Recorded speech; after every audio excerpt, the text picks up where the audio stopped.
Hello, everybody, and welcome to today's episode of the Mike Ames Recruitment Show, where we're going to be talking about how you can have number of vacancies, all that you need when you need them. And we have a great guest for that, and we're going to introduce him in a moment. But before then, we've got Mike, who thinks he's somewhere in the Caribbean right now with his shirt or with his face all tanned. No, this is how we dress in Solihull. This is how we dress in Solihull. I'm just threw this thing on. It was at the bottom of the wardrobe. And I thought it went with the red face as well. You know what I mean? I thought it all went together. So for those listening on the podcast, Mike seems to be drinking what can only be described as from a crystal goblet right now. Yes, gin and tonic, except it's water. Yeah, the thing is, right, I've got this deal, right? I don't know about anybody else, but we have a load of cut crystal and we never use it ever. So I thought this morning when I was getting my drink, I thought, you know what, I'll just use that there because it looks nice and it feels really good, actually. And the water tastes better out of it. Never save anything for best. No one's told Mrs. Ames, no, don't save anything for best. That's my watchword for today. Perfect. Okay, Mike. So before we kind of get into the show, before we get our guest on, can we talk a little bit about today? We're talking about how to never be short of vacancies. Why are we talking about this today? And why have we chosen our guests specifically? Okay. I think getting good vacancies is always difficult. Yes, you can get vacancies, but if you're getting vacancies, everybody else has worked to death, or it's on a contingent basis, or it's just stuff that's hard to fill. That's not much fun. You put a lot of hours in, don't make a lot of money.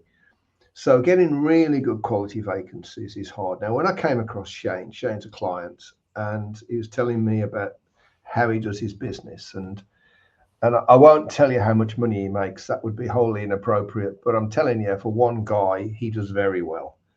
And he does very well because he's very good, right? Plain fact of the matter. But being very good isn't enough. There's other things as well. And he's the real deal. He does it all. So I begged and cajoled and bribed and humiliated myself until, well, actually, I said, would you come on the show, Shane? And he said, yeah. But it was a bit more dramatic when I I like the drama for the show. Yeah. Okay. Anyway, so he agreed to come on the show and share his approach, as it were, to winning these vacancies, which I think you'll be interested in. And also, one last thing as well, the way he does it is entirely how I did it back in the day. It's uncannily similar, which is why it resonated with me so much. So I wanted to bring him on. So shall we introduce him and bring him on, Kirsty? Without further ado, here is Shane. So Shane, there he is. Now, Shane is the founder and managing partner of 4 Pillars Talent. And if I got this right, you focus on providing accounting, finance, audit, and tax people pretty much everywhere in the United States. Is that correct, Shane? And welcome to the show, by the way. Thank you, Mike. Yes, that is correct. And I am flattered, by the way, that you liken my style to yours. You're such a kind person. I love getting to know you and Kirsty and Pete as well. But mostly me, though, presumably. Of course. Yeah, mostly Kirsty, I think you'll find. And that shirt. It's the shirt. I thought that's what you were referring to when you were talking about style, and I was like, I don't think you need to lie to his face, Shane. There's no need to do that. Look at that shirt. Anyway, right, okay. So, as I mentioned, we're very, very happy to have you here today. I'm really excited about it. So, without further ado, I'm going to leap in. So, to begin with, I want to just talk a little bit about your background, Shane, just so that people have it. Because if I believe correctly, you started out as being a CPA. Yep. So, and then you pivoted into being in recruitment. So can you kind of tell us a little bit about how that happened and how you think that plays into how it benefits you, that experience that you had? Sure. And for those that don't know what a CPA is, my uncle would say it's a certified punk with an attitude. Shouldn't that be CPWA? I don't know. Yeah, that's right. No, it's a certified public accountant. But now I started off working in accounting and finance for many, many years. I ended up, when I was at JP Morgan Chase, I crossed paths with an old buddy of mine that I had worked with at EY in public accounting that had gotten into recruiting with a company called Robert Half. And later, many years later, we crossed paths at JP Morgan Chase. And we got to chit-chatting, and I was just curious. I'd always wondered about recruiting. And anyways, very long story short, he introduced me to some folks in New York. So I ended up interviewing, for a position internally. and ended up getting the position. And I know all my friends thought I was crazy making a big career change. And I remember sitting, my boss at the time, him and his wife, they had a pub in their basement.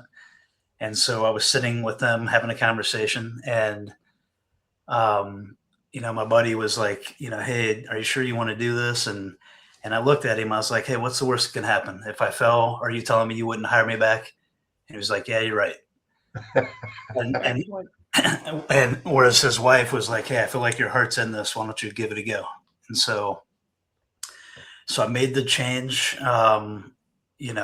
I fell in love with it. Like that first year, I was, very successful, had a lot of placements, and my old boss at the time, he was the ex-Korn Ferry guy.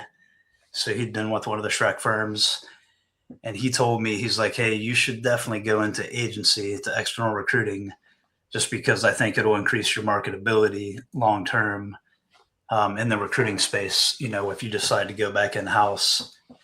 And so I then transitioned to a larger agency, and then did that for just under 3 years, and decided to take a leap of faith and start my own. And my own practice, and I've been on my own over 7 years now. The journey's been a journey. Initially in the beginning, I had a non-compete, non-solicit, so that was a very challenging year. I am not Rico Suave sales guy. Just going to throw that out there. All that to say, I started reaching out to folks in my network all across the country, and over time it's evolved. Now I've got clients all across the country, different states, different industries. Super grateful to have gone from where I was to where I am now. And but I really appreciate you all having me on the show today. And yeah, I just want to pick up on something you said there, Shane. You're not alone, because you've got us now. Just want to put that out there. You've got the family are here for you now, so you're not on your own. 7 years and now us, so that's good. Okay. There we go. Thank you very much for that, Shane. And I know it's a lot of people that we speak to, and a lot of people who work as recruiters often start in industry and then move across to the recruiting aspect. So I think it's something a lot of people will relate to. And we are here today to talk about vacancies, and specifically finding vacancies, because it's something that a lot of people struggle with. They're very, very good at the recruitment bit, but the actual finding vacancies that not only are good to work on, but it's only them working on, and people can do well. So a lot of what I find is a lot of our clients say to us, whenever I'm asking for vacancies, I feel needy, or it feels exploitative, or that's what I really want to focus on today. How do you get roles from your network without compromising on your morals or feeling needy? Does that make sense? Yeah, no, it's interesting. I know we talked about this, and I don't necessarily know that there's a special sauce, even though there is, that I didn't realize. But I think for me, I've never been one to do like the tactical BD, like, hey, I see an opening, I'm going to go call and see if I can work on it. Like, I've never been that guy. To me, it just feels self-serving and kind of greasy. Mm-hmm. To me, it's more about doing strategic BD and playing the long game and building those real relationships. And that takes time. That's not a quick fix, 3 months, you're up and roaring. It takes years. So I liken it to farming, where you're planting seeds and waiting for those waiting to harvest those fields. And Mike, it sounds like I could see you were getting ready to ask a question. Just only because you obviously get vacancies, obviously, because you do very well, and if you don't ask for them, gives a job. If that's not your approach, how do you get them? Do you just ring up and have a chat, and they say, "Oh, by the way, I'm glad you rang because I've got this vacancy for you"? Kind of, how does it work in practice? I mean, sometimes, so the one thing I'll tell you, this year has been extremely busy, as you know.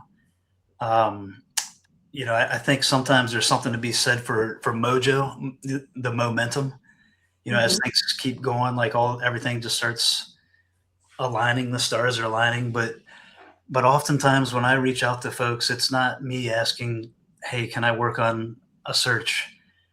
To me, people know what I do. It's no big secret. I am genuinely calling them to check in on them, see how they're doing, how's their family, how's work going. Those are the things. I'm not asking, hey, what do you got? What do you need help with? Have there been times when I've asked for help? Absolutely. I mean, I'm not, there's no silver bullet to any of this. I know there's tons. I think though, I just want to, I take your point. You are a very humble guy. Everyone said that. The posts that we put out promoting this show, a couple of people put comments on there who know you and say you're a really nice guy and humble. But there is a secret sauce, because I know loads of recruiters that are not in your position, like loads of them, good people. They're not bad people at all, but they're not financially in the same position as you, as solopreneurs. And I think if you look below the surface, so I mean, the first thing, which I know is true for you, is that you're actually good at delivery. So the thing the client pays you for, you're good at it. And that is number one. I mean, I talk about this a lot in my content and comment and my videos and things. If you're not very good at delivery, if you're average, you're never going to excel. It's something that you have to break down into its components and get better and better and better. Now, two questions I've got for you, because I don't expect you to say, knowing you as you are, yes, I'm fabulous at delivery. I don't expect that at all.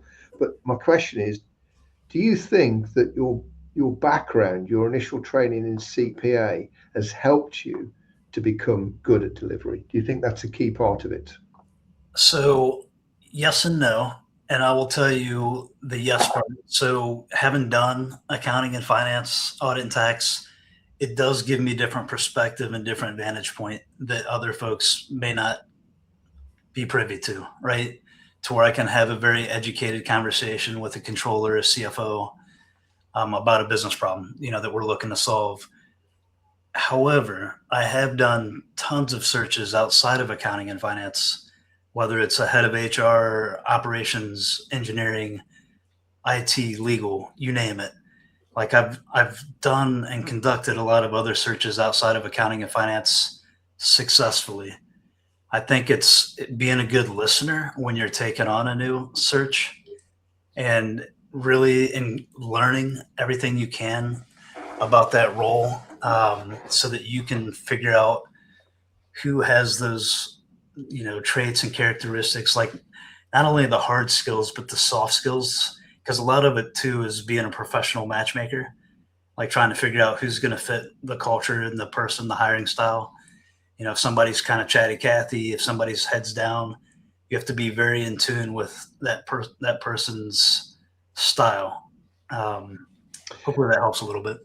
I think that's interesting you say that, because we've got a Dutch client and he spends about 45 minutes taking a vacancy. Even if he thinks he knows what it is, he goes through his questions and he asks every single question. He says to us, always, every single brief that he takes, there are things that are different than he thought they were. So when he actually dug deep, it's not what he originally thought. And had he gone off to do the search based on what he originally thought it was, he wouldn't have got exactly the right candidates for the role. So I think that listening piece up front is really important to understand it. Now, can I just go back as well to something you said earlier, which I'd like to dig into a little bit. You implied that you kind of, I'll put words in your mouth, but you kind of implied that you treat your clients, your network, as it were, like 95% the same as friends. You might not go around their house at Christmas or go on holiday with them, but you kind of interact with them. Is that the case? I will tell you, I feel as though all my clients I'm friends with, like I try to work with good human beings, like people that are just high quality people. And the reason why is it makes my job exponentially better when I'm recruiting for a role, because candidates can hear it in my voice. I've had searches where, just to be very transparent with you, I've walked away from some very high level searches, like, very high paying fees. And, one, I can think of one that was around 800K. I'm just giving you an example, not the fee, the salary for the role. However, I just didn't jive with the hiring manager. I didn't, kind of had a big ego and just wasn't my cup of tea. And I, true to my word, like I try to take the stance that, hey, if I wouldn't work there, I'm going to have a hard time recruiting for that individual. So for me, I don't get hung up on certain levels and titles and things like that. I recruit all different levels of roles. Like to me, I want to work with good people with good hearts that are relatively easy to work with and not a pain in the butt. Now, at the end of the day, we're dealing with humans and we all have emotions. Everybody's going to have a day here and there, myself included. Nobody's perfect, and you can ask my wife. So going back to this then, because I'm still like this. This is why it resonated so much. I just like to ring people and talk to them. And I often think to myself, well, that wasn't really a brilliant call in the sense that you didn't get much from it. Maybe some information, but it just feels like the right thing to do. And I know the objection to that is, yeah, but I'm short of work. I haven't got time to dilly-dally making phone calls asking how so-and-so little Johnny's school play was or something. I need a vacancy, because there's an immediacy to it. So how would you respond to that then? This, the statement, I need work now. What is it too late? Should they have done things before? Or what advice would you give people there? Yeah, it's tough because I've been there. In the beginning, I did not make that much money my very first year. I had a non-compete. I had a non-solicit. I was not able to talk to anyone I knew. So that was very challenging. So I can completely understand where that kind of desperation comes from. I think in that moment, you can just be real with people and say, hey, I'm looking for work. I would love to be able to help you if you just give me a chance. And just say, hey, I promise you I will put in the work. I'll do everything I can to help ensure this is a success. Right now, I mean, maybe just be honest with them and say, hey, I'm a little desperate, if I'm being candid. And again, sometimes in the beginning, you've got to do what you got to do. When you get to a situation where you're a little bit more financially stable, you can be more selective, and go ahead, Mike. I know you were going to chime in. What you can't do is ignore, if you use your metaphor from earlier, your analogy from earlier, sowing the seeds now. Yep. Because, okay, you need to eat now, but if you don't sow the seeds, you still won't be able to eat in 12 months' time or 2 years' time or whatever. So you've got to put some time aside for real networking, the building of the relationships. And there's something that you said there, which you said to me several times before. You make a promise and you keep it. How important is integrity to you? Oh, it's paramount. I mean, and two, just going back to what you were saying, I mean, it's a combination of hunting, and that's doing things to get revenue now versus farming. Like to me, I grew up with a family of construction workers and farmers. Farming's important because then you feed your family for months. Mm-hmm. Hunting, you feed them today. But going back to integrity, man, that's so important. Like at the end of the day, all you have is your reputation. So your word is, your word's got to matter. It's got to mean something. Like I know when I tell somebody I'm going to do something, if I have to work 100+ hours that week, I will do it, just because I don't ever want to let somebody down. And I know that sounds crazy, but to me, like failure is not an option. My job is to be a provider and protector for my family. And I don't want to let my friends down, because all of my clients, I feel like, are friends of mine. Yeah. And I don't want to give them a reason to cheat on me with another recruiter. I like that. Yeah. Don't cheat on the recruiter. I think that is important. I'll go back to it. We have a saying around here, treat your clients 95% the same as your friends. However you would interact with them, because I know you keep in touch regularly as well, don't you? That's a big thing with you. You just ring people up and have a chat. And how important is that kind of interaction where you're keeping in touch on a regular basis? It's important, and I'll tell you, I'm human too, right? I've got kids. I mean, I know a lot of folks don't know I'm married. I've got 3 kids. They're younger. We get pulled in so many different directions. Like life happens to us all, right? Whether it's family members dealing with cancer, you're taking care of your aging parents, you have a son that maybe has special needs of some sort. You know, there's just all different obstacles in life. So am I perfect at it? No. But I do try to make it a point to connect with people when I can. I try to do thoughtful things where, you know, I'm sending like a, hey, happy Father's Day, happy Mother's Day text, sending out a card, whether that's a holiday or a birthday card, sending a book that made me think of them. Like, I mean, just so you know, I've got a few books right now that I'm months behind schedule on sending to, you know, some clients, and it's been on my to-do list. I just, you know, I get busy with life too, and I haven't had a chance to do it. But it's doing things that are thoughtful. So like, to me, when you go into these conversations, you got to take this thing and put it down and just be engaged in the actual conversation, like be purposeful and listen loudly, because I think there's certain things that you pick up on, like, hey, cool, they're into this.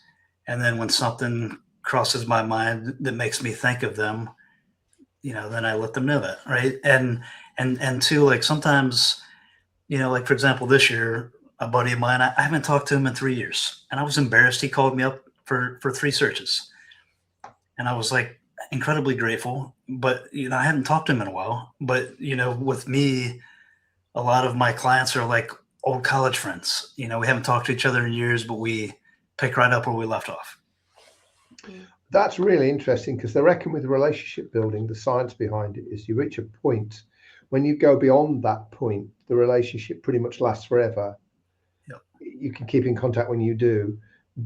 Beneath that point, if you don't keep in contact, the relationship dies away.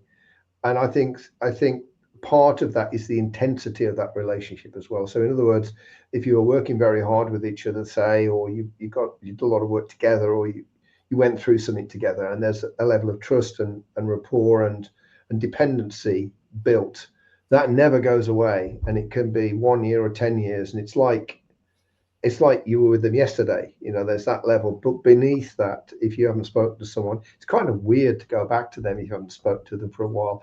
And it's an imaginary line, and you've got to get as many relationships as you can over that line. And then they just last forever. I mean, there's no reason not to keep in contact, obviously, but the more successful you become, the harder it is to do that, isn't it? Can I just ask, I know we've got to go to commercial break in a minute, but can I just ask you very quickly on this? So if you haven't spoken to someone for a while, say, and you think, oh, I've got to ring Mike up, I haven't spoken to him for ages. What approach would you take? Would you just ring him up and say, you know, hey, it's been ages, or what would you do? Pretty much. I mean, I honestly, like, I think oftentimes we just overthink everything. Like, when you overthink things, you get analysis paralysis. And, you know, Nike had a saying, right? Just do it. I mean, it's really that simple. Just do the work. There's no shortcuts. There's no simple answers. When you overthink it, like, oh, I should approach them like this. No, just call them up and just say, hey, my apologies. It's been forever since we talked. You know, how's life? I mean, it's genuine. It's real. It's not fake. I think a lot of it, though, depends upon if you really mean it. Yeah. So if you really mean, how are you? You know, some people say, like, at the beginning of a conversation, how are you? And you're just about to answer, and they press on. It's like a script they're going through almost. And that's at one end of the spectrum. And you've got to be at completely the other end of the spectrum to make this work. You know, the strength of the relationship comes from its integrity and its honesty, I always think. Yeah, you know what's interesting too, like, having gone through all these trainings over the years, everybody talks about scripting everything out. Everything you're going to say, if they say this and you say that, I'm like, I've never done that. And I don't know, maybe it's an Achilles heel, maybe I should, but I don't know. I think if you just are present in the conversation, I mean, I'm human. I'm going to make mistakes. I'm going to fumble and bumble. You just learn from it. Yeah, I think as well, from what you said so far, we are going to go to commercial in a second, but so you've put in a lot of groundwork and you've put a lot of effort into people, so that if you do make a mistake, if you do drop a ball, if there is a situation where for some reason you can't keep your promise and you know in advance, people are more accepting of that. And people talk. That's the other thing is, you know, Pete's in a loads of groups for HR representatives, and they all ask for good recruiters. It's constantly what they're asking for. And if you've put in the reputation there for, you know, you keep your promises. You don't make them interview at jobs where they're not going to like their manager. Like you said earlier, when you didn't get on with that hiring manager, they can trust you. They are going to recommend you. And then that reputation just builds upon itself. And I think out of everything that you said so far, that's really what I'm taking from it, is you are genuinely yourself. You genuinely give a lot. And then later, should you need to ask for something back, or you, even whether that's a little bit of patience or a little bit of kindness because you need something from them, like, you know, an extra week because your child's come down with chicken pox or something, people are more likely to give it you because you've given them all that benefit beforehand. Yeah, and I think that's the thing. It's if you just do the right thing, like and do things that are not in your own self-interest, but in the interest of others, like everything works itself out.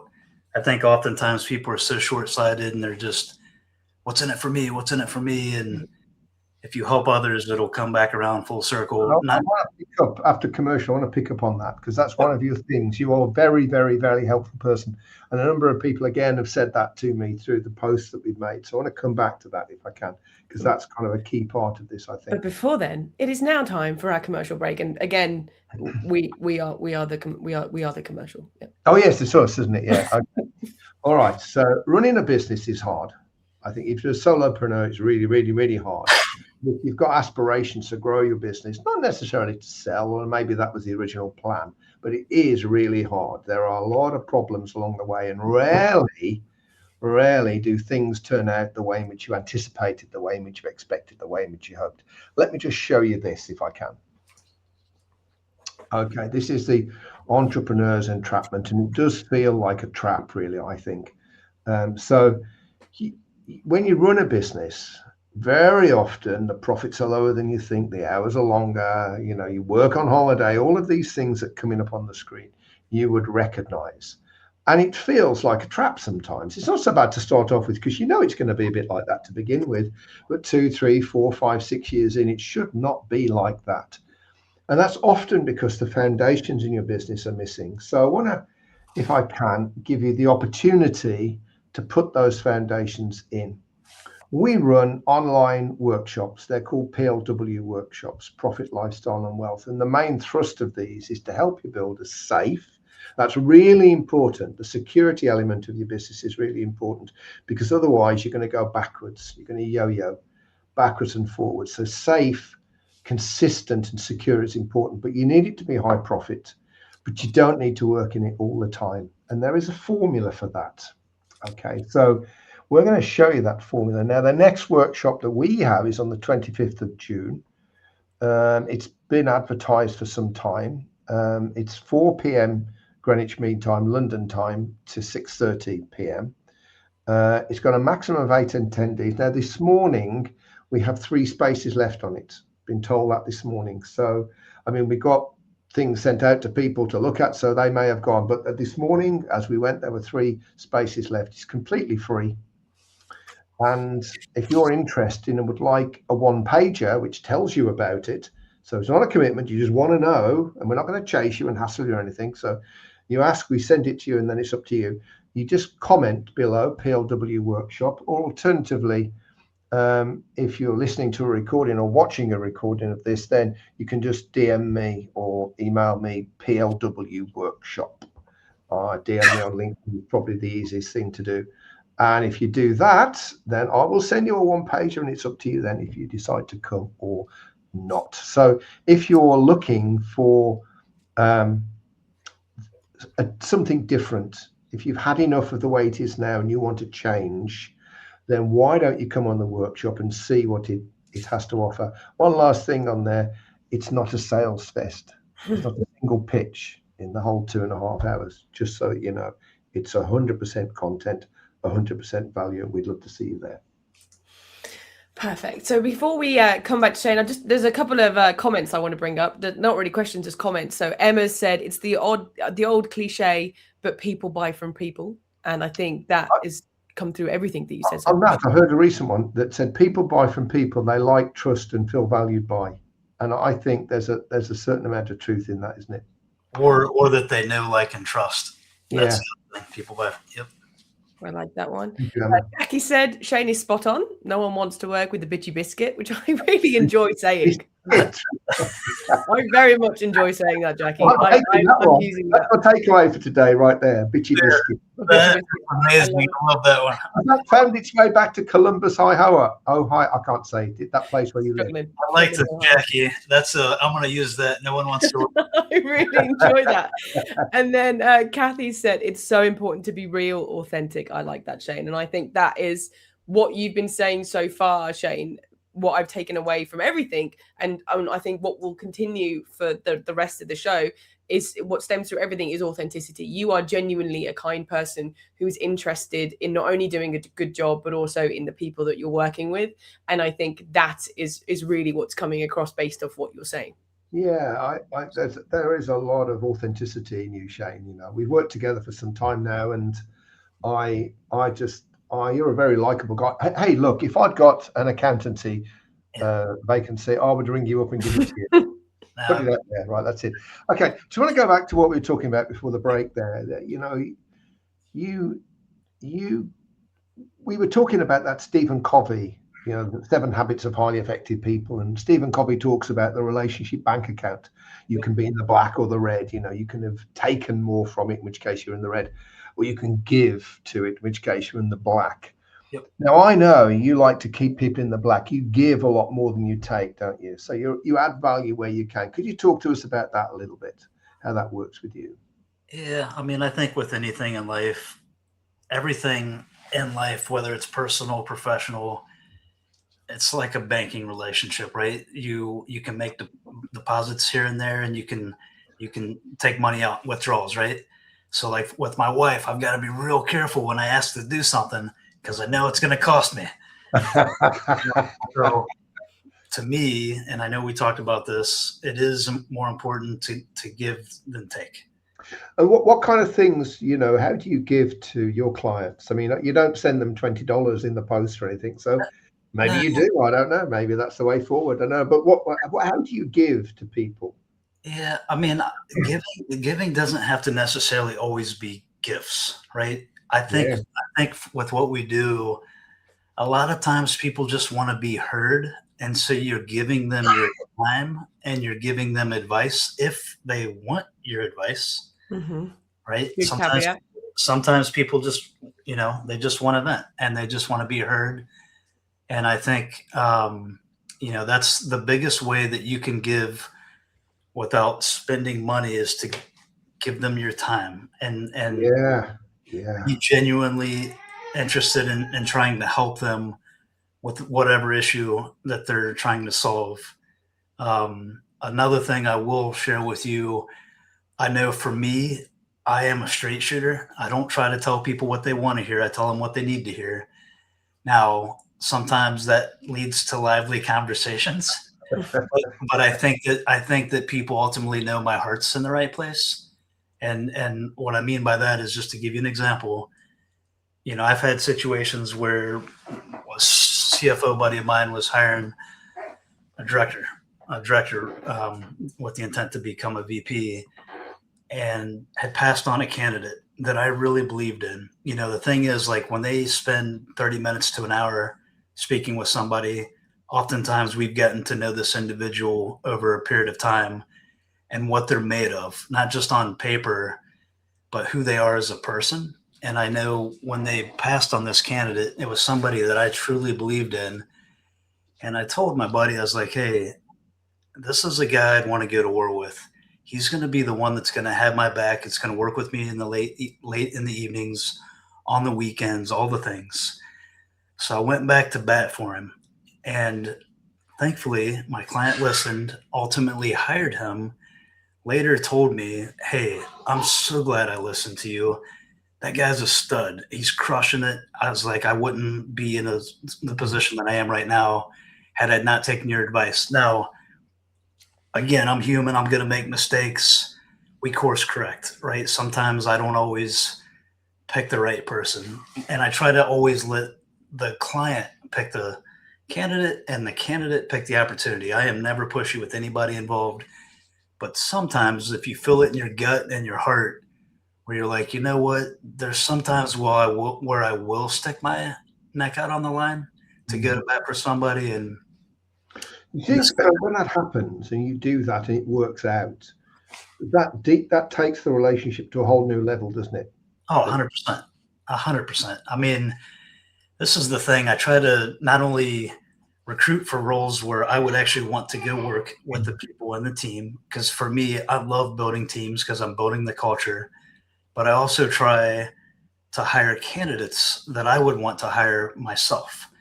Now, sometimes, you know, everybody wants a Lamborghini, but they got a Toyota Corolla budget. So there's budgetary constraints. So I do the best I can with what I'm given. You know, that's the thing that unfortunately we can't always just hire A players, even though everybody says they want them. You just can't afford a team of just all A players. Yeah, I do understand what you said there about making a judgment about person in terms of your values. Now I know there are certain people out there that they don't really care that much, just as long as they get the placement, and there's a short-term gain for that. But I can't help but think longer term, that's kind of not the right thing to do. And your reputation in recruitment is by far and away the most valuable asset that you have, by far and away. And anything that strengthens that reputation, you should do. And anything that weakens that reputation, you should not do. You should avoid. And I know, because I've worked with recruiters for a very long time, it's nearly 40 years actually. I know the temptation is to make the short-term decision and the short-term gain. But if you want to end up really successful, like mega successful, I think building that reputation based on trust, based on rapport, of course, but also based on confidence that you can deliver the right solution for them is the way forward. I'm unshakable in that belief, actually. Yeah, and here's the thing too: if you're short-sighted and you're just going after one search, versus if you're playing the long game and you've built that trust, you're going to get 3 to 5 searches every year. Sometimes you're doing a complete team build and you're getting 20 searches, right? I mean, and you don't have to have as many clients. You just have a select few that you're really close with. You're ingrained, you know the business inside and out. You've built the culture. Like for me, I have clients like that, which I love, just because I know the people really well, and you know, and the company inside and out. I want to ask a question about this actually, that occurred to me before. You're a solopreneur. Yep. And so therefore you aren't Corn Ferry. Let's put it that way. Okay. So how do you compete with those types of agencies? Not necessarily Corn Ferries, but bigger, more established, perhaps a better name than you have. How do you compete against those? Yeah, I'll tell you. I mean, one of the ways that I was able to transition into retained search, you know, I would read financial statements. So if it was a new industry that I had not worked in, because I did auditing when I was in public accounting within a lot of different industries, but by reading the financials, I was able to get up to speed pretty quickly. And now with AI, you can shorten that learning curve exponentially. But then I'd go into these conversations and I started asking questions. And if it was a new client and they didn't know my background, they're like, okay, what's your background? Because I've never had a recruiter ask me that question.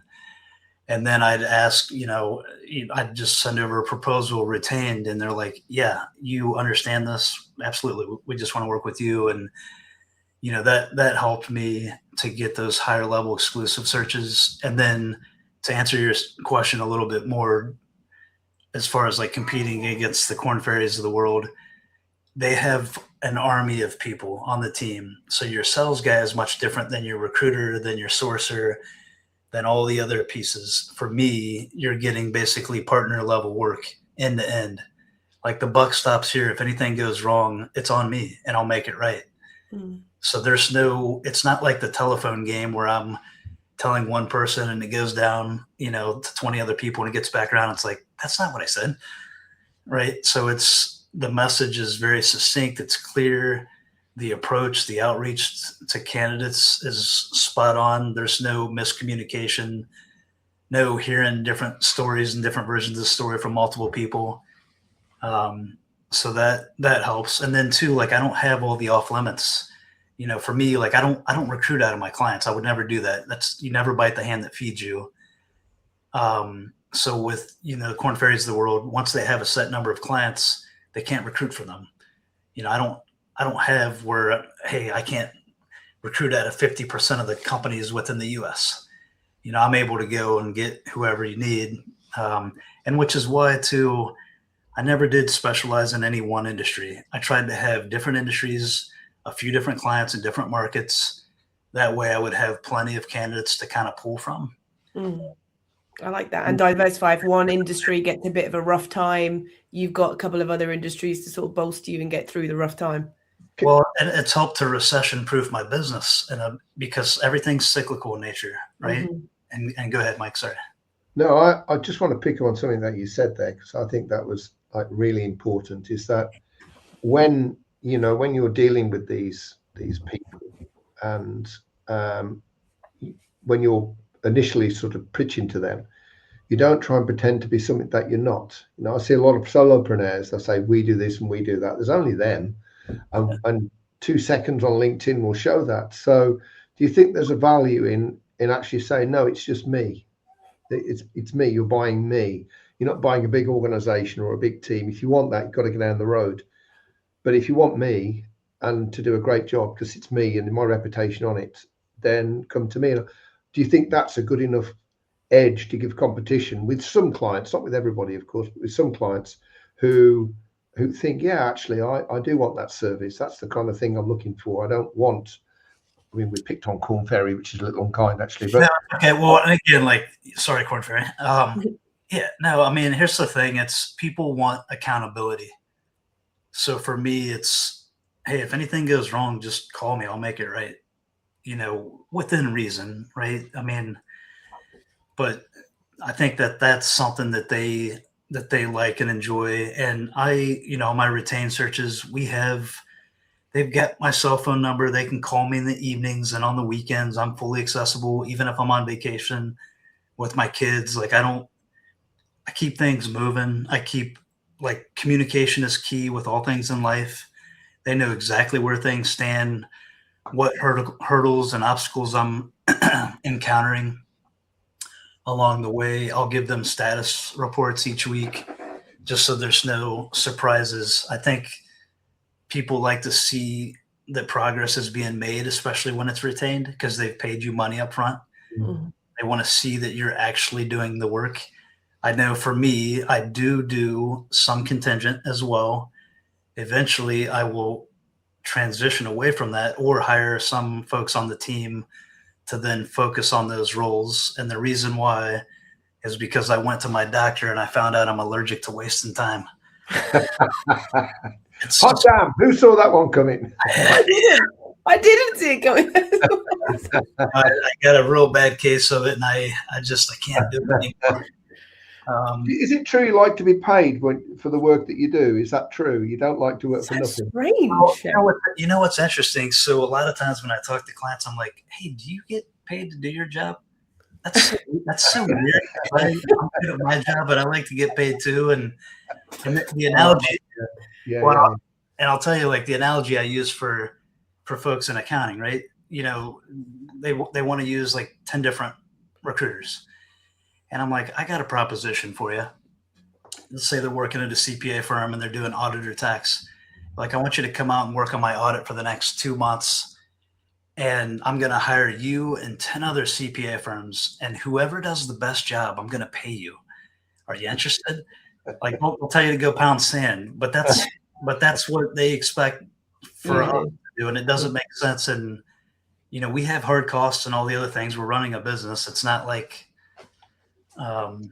things are free. You have to have the confidence of them to do that, though. They have to be confident that you can do the job for them. Mike, I'm just aware of the time. I've got so interested in this, I forgot my main job, which is to focus on time. So what I'm going to do in a second, Shane, we're coming to you for your top tips. So people are watching this, they want more vacancies, the thing they should do. But before then, Mike, can you share with us who we've got on our next show? Yeah, we've got Christian Mathers coming on board. And if you own your own business, your own recruitment business, almost certainly you won't be able to sell it. do you know, last year in the United Kingdom, of the 33,000 recruitment companies, only 74 of them ended in a trade sale or an MBO, and 0 were floated, right? So you're not going to exit in that way. So how can you make yourself financially independent? What's the approach that you take? And he's put it, he wants to promote this concept of a walkaway number, sometimes called your magic number. And that's the starting point, but there is so much more to it than that.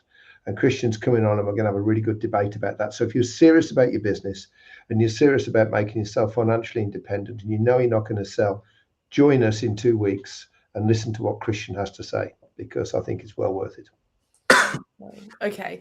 So Shane, you've shared a lot with us today. And, you know, I think through everything that you've said, authenticity, this last point, being humble and kind, being yourself, being genuine has really come through. But if people are watching this and they think, I want more vacancies, I want to be more in control of my organization and where things are coming from, what's the one thing that you would tell them above all else? So I would say give more than you take, and start doing that now. Start planting those seeds. Try to be of value and help others. People are always like, hey, what is value add? It's just doing something that helps someone else, right? With whatever problem that they're trying to solve, or just being a good human being if they're dealing with something on the personal side that, you know, hey, I got this book. I thought this might make sense for you to read that could be of use and helpful. And people were like, hey, that was really kind and thoughtful, you know, just doing things like that. And again, that doesn't necessarily, don't do it with the intention of, hey, I'm going to get something out of this. Like, don't do that. Do it for the sake of the good deed itself. Like, just trust me. The universe has a way of keeping track and it'll all come back full circle. So I'm not a spiritual man. However, I do believe the universe gives back to those that give to it. I believe in juju. I believe in juju. Yeah, juju. It comes back to you. Okay, perfect. Thank you, Shane. That has been amazing. Thank you so much. Now, we have come to the end of the show. So I'm first of all going to say thank you to everybody who's watched. Thank you for your comments. If you're watching a recording of this, please let us know what you think, what you've taken away from today. Please do let us know. I want to say a huge thank you to Shane for just being here, for being really open, for sharing with us kind of how you work. And we really appreciate your time today. So thank you very much, Shane. Oh, you're welcome. Thank you for having me. And thank you. I suppose, well, I'll echo that. Thank you for coming on board, Shane. I know you kind of thought, is anyone going to want to hear what I've got to say? Yes, they will. Yes, this has been very valuable. I'll also thank Kirsty, I suppose, for being the host. Yeah, I didn't do my main job today. We've overrun a couple of minutes, but whatever. We'll ignore that. Chat master, yeah. And I'll thank myself for a fantastic shirt. You know. Yeah, I know. Do you notice how you had to thank yourself for that one? Because no one else did. So no one else was going to. Perfect. So thanks once again to everybody for watching. Please feel free to subscribe to us if you want. And if not, we'll see you in 2 weeks. 2 weeks.